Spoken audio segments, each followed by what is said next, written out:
Hello दोस्तों। तो आज की वीडियो में यार संबंध एवं फलन की एक्सरसाइज 1.1 से पहले, इस एक्सरसाइज पर पहुंचने से पहले आपको इसकी जितनी भी नॉलेज चाहिए, आपको इसके बारे में जितना भी कुछ पता होना चाहिए, वो सब इस वीडियो में होगा। मैं मान के चलूंगा यार आपको इसके बारे में कुछ भी नहीं पता, बिल्कुल बेसिक से करवाऊंगा। तो कॉपी पेन लो अपनी और पढ़ाई शुरू करो। तो भाई सबसे पहली हेडिंग है हमारी समुच्चय। समुच्चय यानी सेट्स। तो क्या होता है समुच्चय, देखते हैं। समुच्चय होता है वस्तुओं का एक सुपरिभाषित समूह। क्या? वस्तुओं का एक सुपरिभाषित समूह, यानी जो समुच्चय है वो एक समूह है, एक ग्रुप है। कहीं का ग्रुप? वस्तुओं का ग्रुप। और कैसा ग्रुप है? मेन चीज यहाँ पर यही है कि कैसा ग्रुप है। एक सुपरिभाषित ग्रुप, यानी एक विशेष नियम पर कार्य करने वाला ग्रुप, एक विशेष नियम का पालन करने वाला ग्रुप। यानी कि समुच्चय एक ऐसा समूह है जो कि एक विशेष नियम का पालन करता है। जैसे कि कोई समुच्चय लिख के दिखाऊं मैं, ए बराबर कक्षा 12 के विद्यार्थियों का समुच्चय।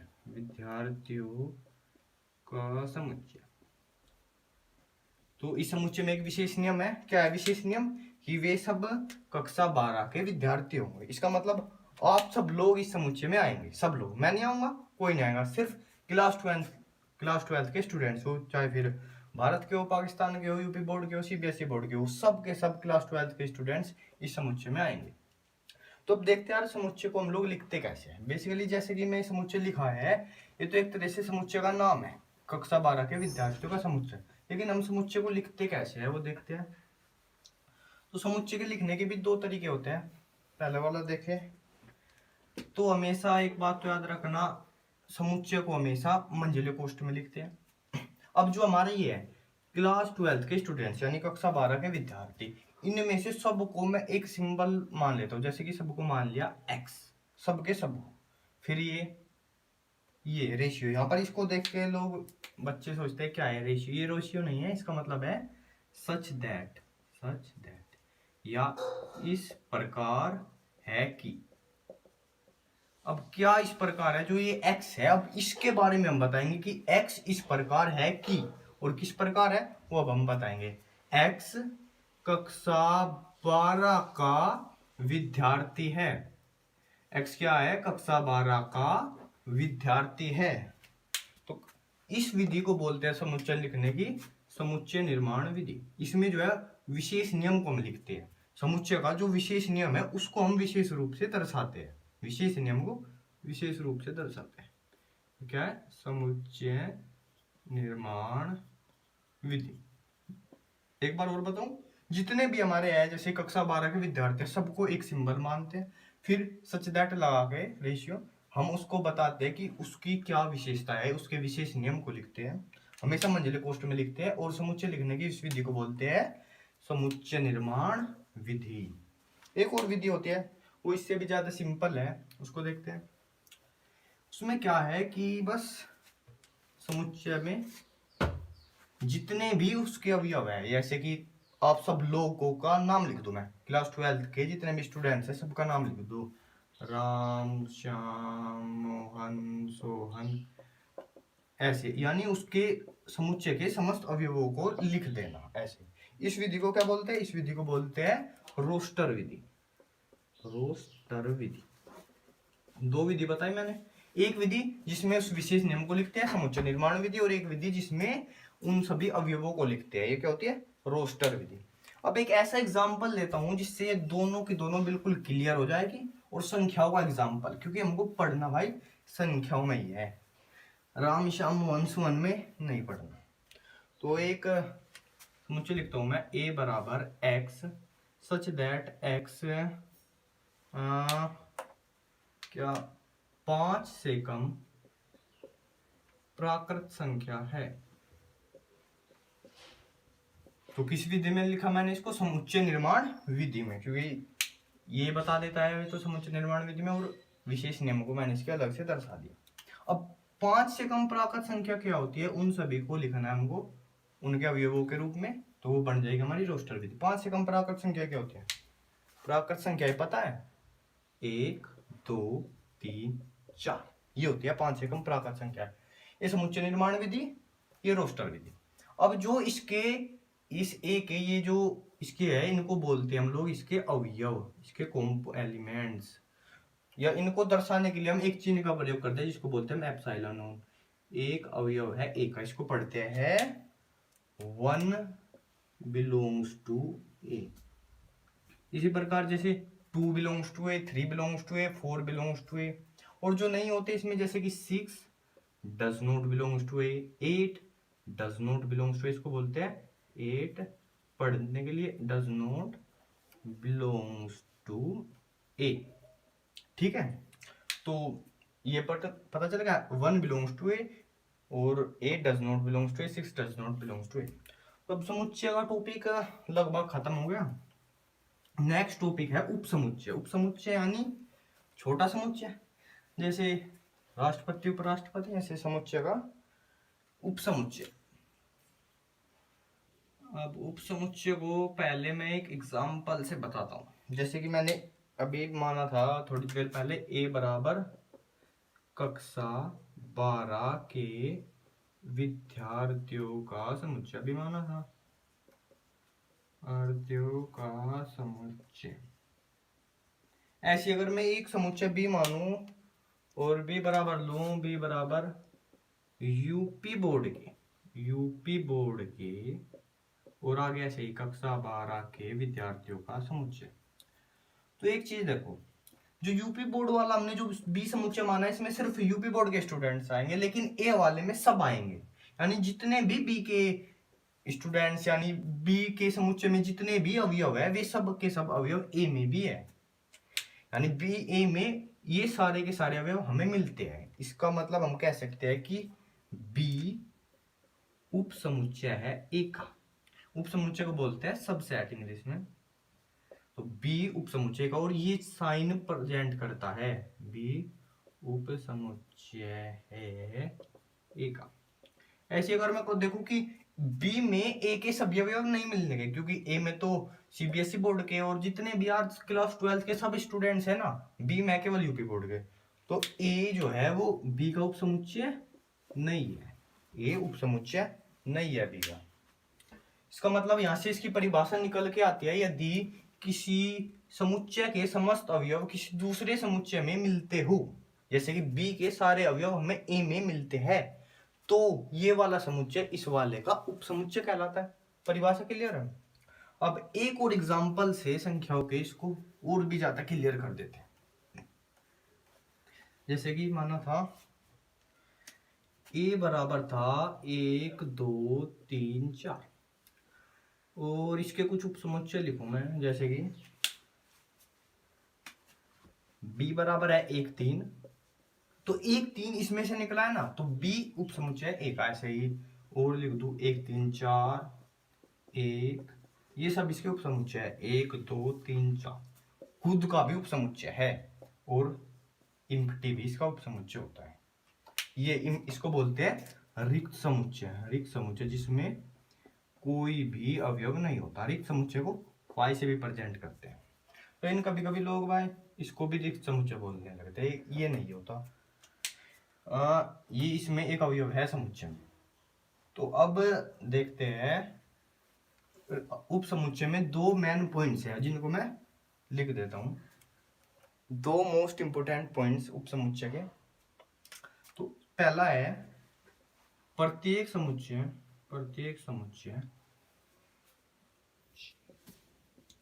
स्वयं का उप समुच्चय होता है।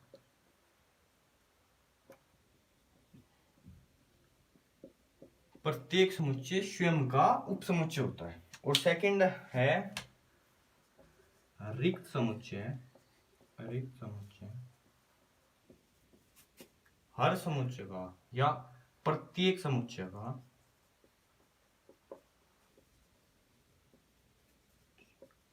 उप समुच्चय होता है। और इसको इंग्लिश में पता होगा। तो every set is a subset of himself और empty set is the subset of every set. तो यहाँ पर उप समुच्चय भी हो गया। ध्यान रखना है 2 पॉइंट हमेशा। प्रत्येक समुच्चय जैसे कि ए आई खुद का उप समुच्चय है और रिक्त समुच्चय हर एक समुच्चय का उप समुच्चय होता है।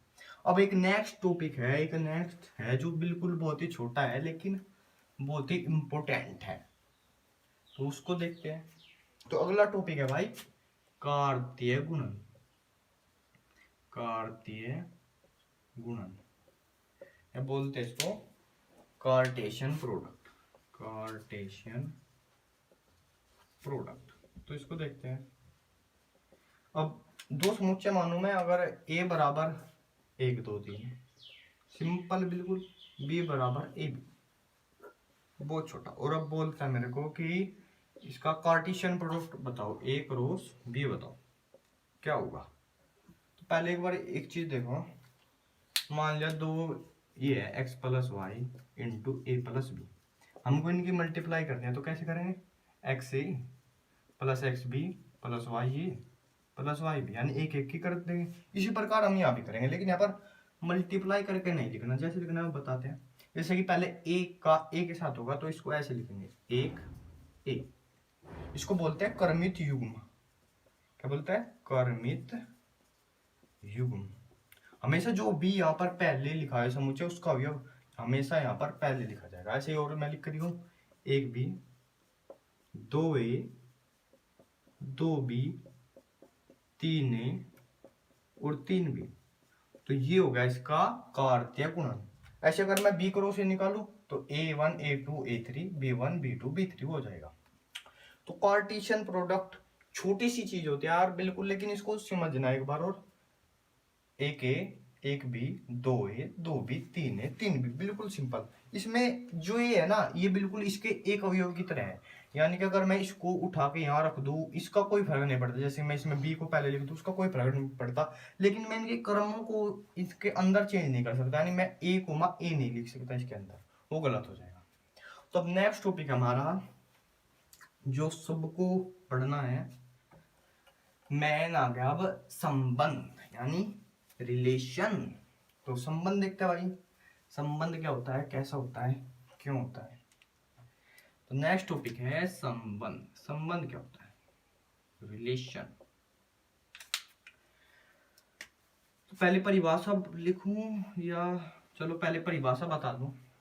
तो संबंध दो समुच्चयों के कार्तीय गुणन का उपसमुच्चय होता है। 2 समुच्चयों के कार्तीय गुणन का उपसमुच्चय। देखो अब तक जो कुछ भी पढ़ा वो सब इसमें आ गया। समुच्चय पढ़ा हुआ आ गया, कार्तीय गुणन पढ़ा हुआ आ गया, उपसमुच्चय पढ़ा हुआ आ गया। क्या होता है संबंध, 2 समुच्चयों के कार्तीय गुणन का उपसमुच्चय। 2 समुच्चय हैं उनके कार्तीय गुणन का उपसमुच्चय।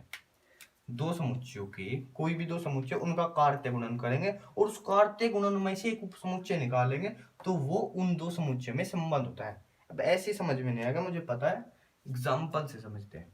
ऐसे ही a बराबर 1 2 3 अभी लिया था, b बराबर लिया था a b, इनका कार्टेशियन प्रोडक्ट अभी लिखा था, जल्दी से लिख देता हूँ। क्या था, 1 a 1 b 2 a 2 b 3 a 3 b, ये होगा इसका कार्तीय गुणन। अब मैं इसमें से एक उपसमुच्चय निकालू। उपसमुच्चय कैसे निकलता है, जितने भी अवयव है इनमें से कुछ अवयव निकालकर एक दूसरा समुच्चय बनाना।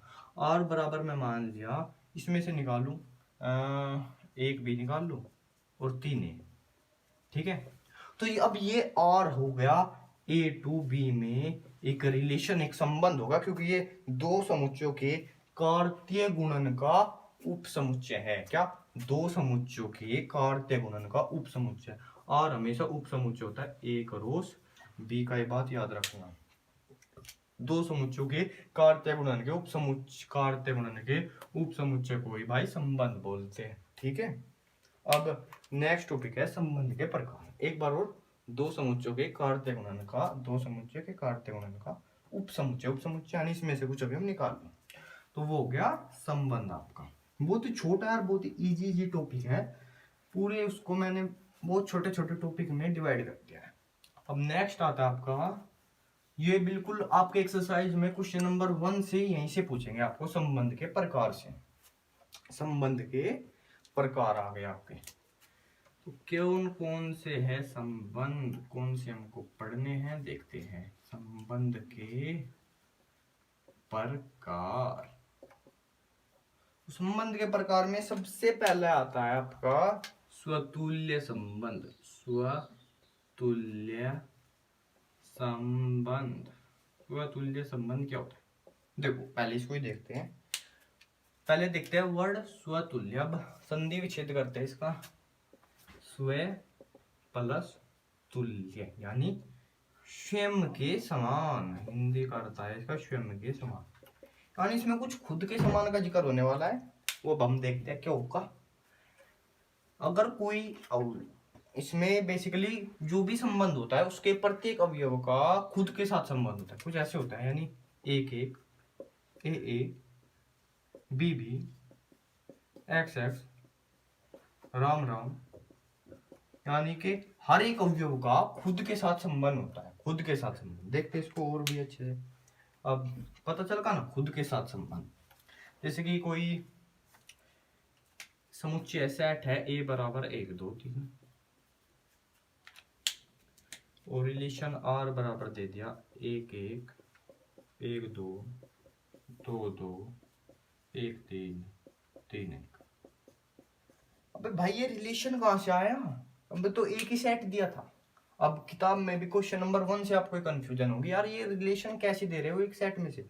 देखो भाई वो रिलेशन आ रहा है आपका ए क्रॉस ए से, वो देता है are such that A cross A, मतलब ए क्रॉस ए से आपका संबंध आपको निकालना पड़ता है। यानी ए बराबर है 1 2 3, और ए क्रॉस ए क्या आएगा, ए क्रॉस ए बराबर होगा 1 1 1 2 1 3 2 1 2 2 2 3 3 1 3 2 3 3, वो होगा उसका ही ये उपसमुच्चय आर है, ठीक है। उसमें से ही मैंने ये आर निकाला है। हमेशा आर आपको ए क्रॉस ए में से मिलेगा मोस्टली, अगर बी नहीं दे रखा।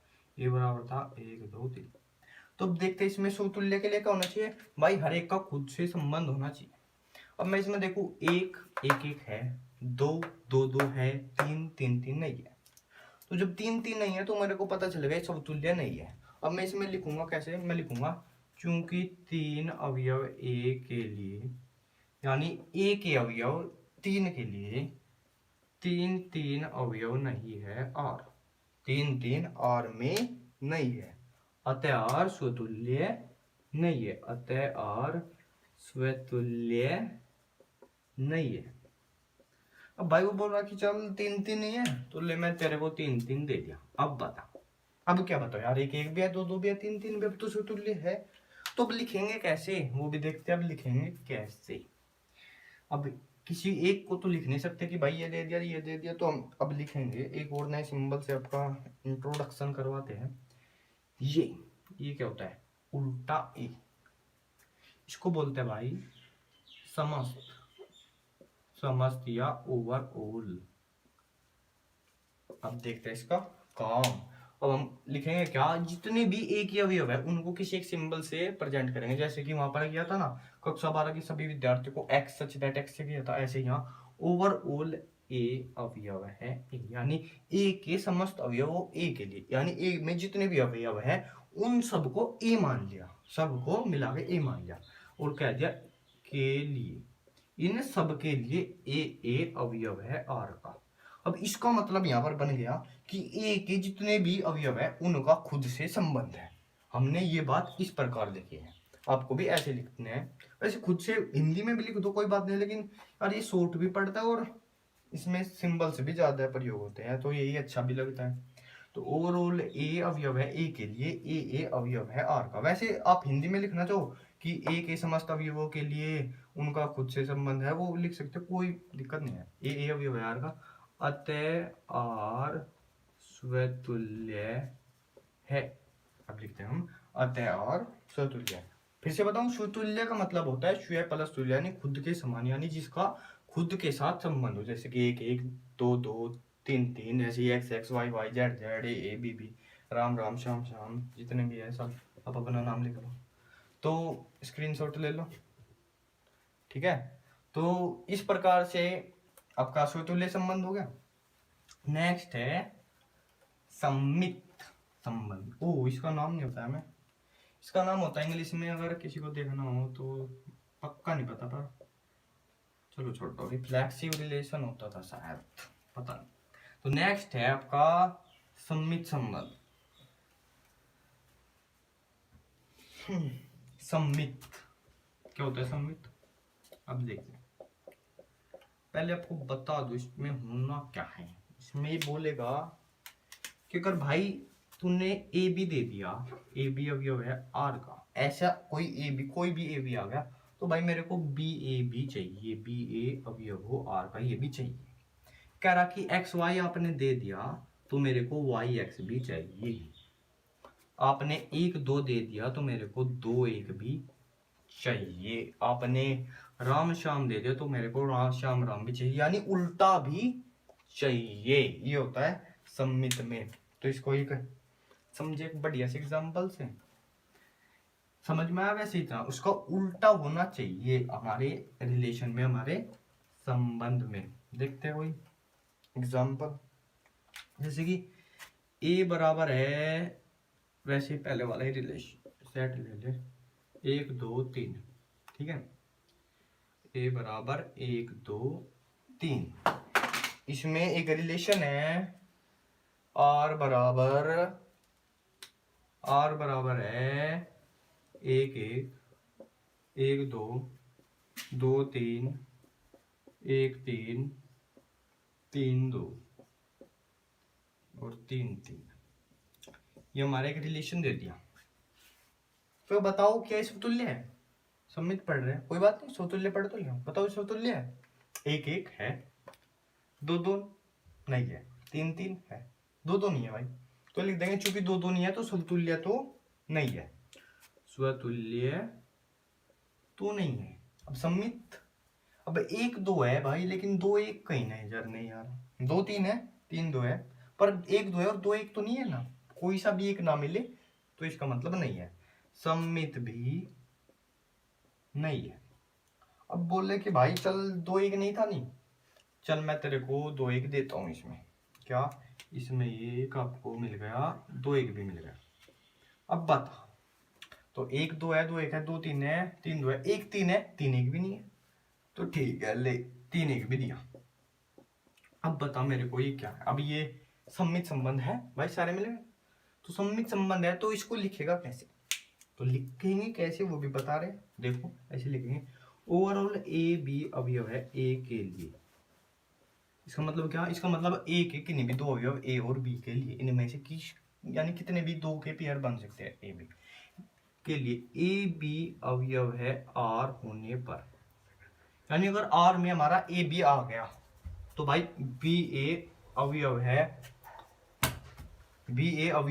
आर का, बी ए अवयव है आर का। तो अतः संबंध क्या है? सम्मित है। अतः संबंध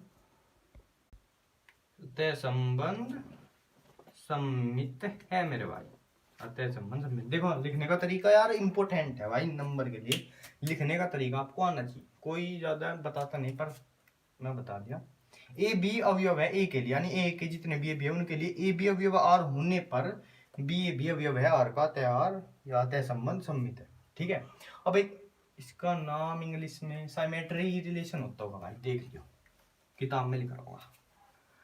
और अगला है आखिरी टॉपिक आपका संबंध के प्रकार में, वो है क्या? संक्रामक संबंध। संक्रामक अबे क्या हो रहा, तो राइटिंग ही खराब हो गई।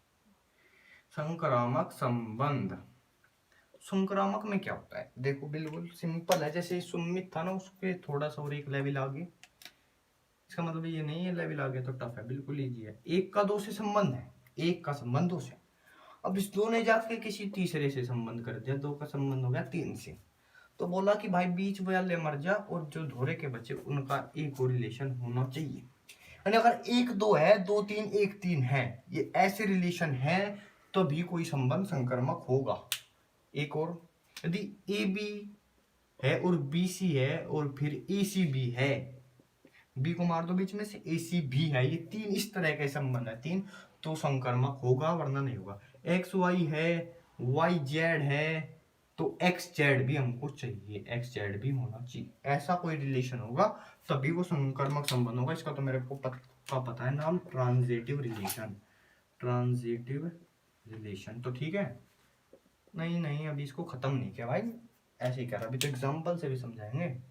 तो 1 2 2 3 1 3 ABC AC भी होना चाहिए, XY है YZ है तो XZ भी होना चाहिए, राम श्याम है श्याम खाम है तो राम खाम भी होना चाहिए। कोई भी यार देख लो, अब सिंपल है, इतना तो समझ में आ गया होगा। तो भी एक और इसका एग्जांपल लेके देखते हैं, आज का मोस्ट इम्पोर्टेंट एग्जांपल, ये बिल्कुल बड़ा कर दिया, 1 2 3 4 5 का ले दिया, इसमें एक रिलेशन भी पूरा तगड़ा लेते हैं, R बराबर 1 2 2 2 1 3 3 3 1 4 और क्या लूँ, एक चलो उल्टा ला दो, 4 1 3 5 और 1 5 और चलो बहुत हो गया। तो ये आपका रिलेशन होगा, कहाँ से आता है रिलेशन, आखिरी बार बता रहा हूँ, एक रो ए से आता है भाई, एक रो से, राइटिंग थोड़ी सी करा है, कोई बात नहीं। अब देखते क्या ये सुतुल्य है, सुतुल्य तक इसकी जांच करें, हाँ सुतुल्य करते हैं ना। तो एक एक मेरे को कहीं नहीं दिख रहा है, नहीं बिल्कुल, पहले अवयव ने बता दिया, नहीं है, 2 2 है कोई बात नहीं, 3 3 है कोई बात नहीं, ना 4 4 है ना 5 5 है, यानी सुतुल्य तो नहीं। अब 1 2 है लेकिन 2 1 कहीं नहीं है, 1 3 है 3 1 भी नहीं है, 1 4 है 4 1 भी नहीं है, 4 1 है 4 1 है वैसे, लेकिन कोई सा भी एक मिल जाओ हमको, 1 2 मिला 2 1 नहीं मिला, इसका मतलब ये ना तो सुतुल्य है, अब तक सुतुल्य नहीं है और सम्मित नहीं है, ये तो दो तो नहीं हो गए।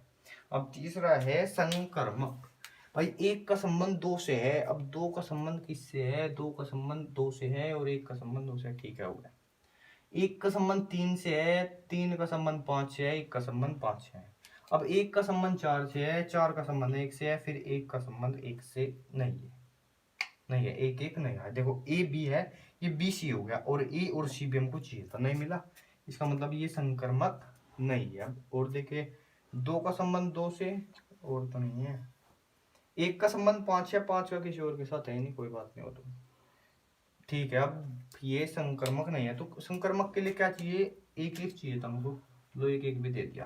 चलो अब बताओ और कुछ देखना, 1 3 3 5 1 5 1 4 4 1 1 1 और 3 5 5 हो गया नहीं, 4 1 1 2 और 4 2 नहीं है। देखो 4 का संबंध 1 के साथ है, अब इस 1 का इस 2 के साथ है, लेकिन 4 का 2 के साथ नहीं है भाई, नहीं है, तो अब हमको एक 4 2 भी चाहिएगा। और देखो बहुत मिलेंगे यार अभी तो, चलो अब मान लूँ मैं, अगर अब तो मेरे को दिखने बंद हो गई, अब ये शायद संक्रमक है, अगर कोई मिले तो भाई कमेंट करके बता दो कि नहीं था संक्रमक, अब बड़ा हो गया पूरा, संक्रमक है। तो इसको लिखेंगे कैसे, अगर संक्रमक है तो उस चीज को हम कैसे लिखेंगे वो देखते हैं। हम लिखेंगे कि ओवरऑल A, B, C अवयव है A के लिए, A, B, C अवयव है A के लिए, A B और B C अवयव R होने पर, यानी ऐसा होने पर इस बीच को मार दो, और A C भी अवयव है R का, यानी ये और ये भी अवयव है R का, अतः R संकर्मक है। तो भाई आज की वीडियो में पहले समुच्चय पढ़ा, उपसमुच्चय पढ़ा, कार्य गुणन पढ़ा, संबंध पढ़े, संबंध के प्रकार पढ़े। अब आप एक्सरसाइज 1.1 के क्वेश्चंस करने के लिए बिल्कुल तैयार हो, और टेंशन ना लो, ऐसा नहीं कि सारे आपको करने पड़ेंगे, उसके जो मेन क्वेश्चन होंगे वो शायद हम अगली वीडियो में आपके करवा देंगे।